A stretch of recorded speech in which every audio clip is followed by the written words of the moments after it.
If you watch this video until the end, you'll walk away with a practical framework you can use immediately to ask for the promotion, the opportunity, the date, the collaboration, without feeling awkward, desperate, or afraid. Because here's the truth, most people don't fail because they're not good enough.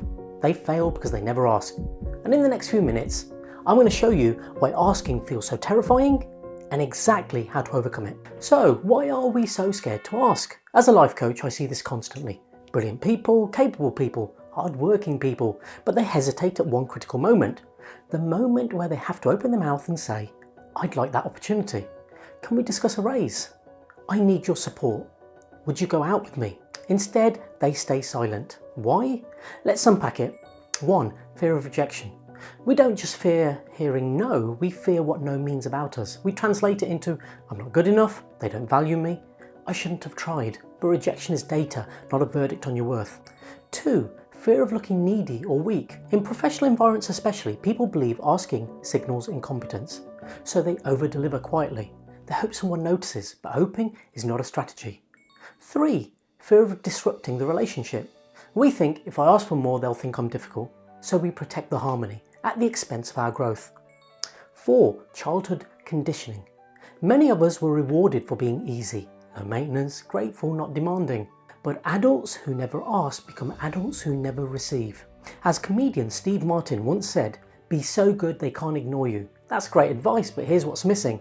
Even when you're excellent, sometimes you still have to ask. Excellence opens the doors, asking walks you through it. Now, there's a hidden cost of not asking. Let me ask you something. How many opportunities have you lost, not because someone said no, but because you never gave them the chance to say yes? Careers stagnate, relationships drift, businesses plateau, not from the lack of talent, but from the lack of courageous conversation. There's a powerful quote from Kanye West. I refuse to accept other people's ideas of happiness for me. Now, whatever you think about him, that line carries weight. If you never ask for what you want, you end up living inside other people's expectations. And that is a quiet form of self-abandonment. So, how do we overcome the fear? Let's make this actionable. Here are 5 practical ways to start asking for what you want without feeling paralysed.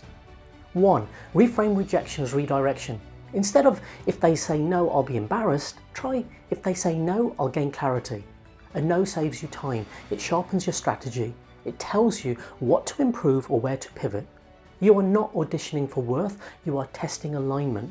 That mental shift alone reduces 50% of the fear. 2. Make the ask specific and measurable. Vague asks create vague outcomes. Instead of, I'd love more responsibility, say, I'd like to lead the next project. What would I need to demonstrate in the next 3 months to make that happen? Clarity lowers anxiety for both you and them. 3. Separate identity from outcome. This is crucial. If the answer is no, it's not rejection of you, it is a rejection of the timing, the context, or the proposal. Your nervous system confuses social recognition with physical danger. But you are not being exiled from the tribe, you are having a conversation. When you emotionally detach identity from outcome, courage increases. 4. Practice low-risk asking. Confidence isn't built in high-stake moments. Start small. Ask for a better table at a restaurant, a small discount, feedback on your work, an introduction to someone. Micro asks build courage muscle, and courage is trainable. 5. Focus on contribution, not consumption. Most people feel awkward asking because they think, I'm taking. Shift it to, how does this benefit them? If you're asking for a promotion, explain the value you'll create. If you're asking for a collaboration, show the mutual upside. If you're asking someone out, offer genuine presence and intention. When asking becomes service-oriented, confidence rises. Now, let's look at the bigger perspective. Let me offer you this. Somewhere in your life right now, there is a conversation you are postponing, a request you are rehearsing silently, an opportunity you are hoping someone notices. But silence is expensive, and courage, although uncomfortable, compounds. You don't become confident and then ask. You ask and confidence follows. If you take nothing else from this video, take this.